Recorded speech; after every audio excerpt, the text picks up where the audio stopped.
ফুসফুসকে ভালো রাখতে চাইলে আপনারা কি কি খাবারগুলি নিয়মিত খাবেন? যারা নিয়মিত ধূমপান করেন তাদের ফুসফুসে নিকোটিনের আস্তরণ পড়ে, ফুসফুসের স্বাস্থ্য এতে বিঘ্নিত হয়।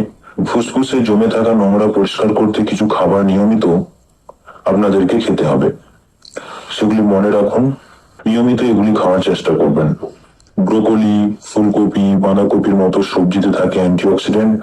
এই সবজি ফুসফুসের ডিঅক্সিফিকেশনে সাহায্য করে। আদায় রয়েছে অ্যান্টি ইনফ্লামেটরি গুণ। আদা ব্রঙ্কাইটিস এবং অ্যাজমার মতো সমস্যা থেকে রেহাই দিয়ে ফুসফুসের ডিঅক্সিফিকেশন করে। হলুদে রয়েছে কারকিউমিন।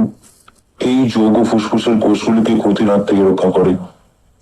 গ্রিন টি ফুসফুসের ডিঅক্সিফিকেশনের জন্য খুবই কার্যকরী। এর পাশাপাশি ফুসফুসের কাজকে মসৃণ করতেও সাহায্য করে এই পানীয়। বিভিন্ন ধরনের লেবু আছে এবং আঙ্গুর ফুসফুসের কর্মক্ষমতা বৃদ্ধি করে। এতে থাকা ভিটামিন সি রোগ প্রতিরোধ ক্ষমতা বাড়ায়। বেদানা বা আনার, এতে রয়েছে শক্তিশালী অ্যান্টিঅক্সিডেন্ট।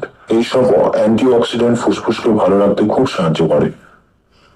রসুনও ফুসফুসকে ভালো রাখতে সাহায্য করে। রেসপিরেটরি স্বাস্থ্যকে সুস্থ রাখতে সাহায্য করে এবং ডিঅক্সিফিকেশনও ভূমিকা নেই। তো আমার অ্যাডভাইস হলো আপনাদের ফুসফুসকে ভালো রাখার জন্য এই খাবারগুলি নিয়মিত করে খান। ফুসফুসকে ভালো রাখুন এবং ধূমপান থেকে দূরে থাকুন।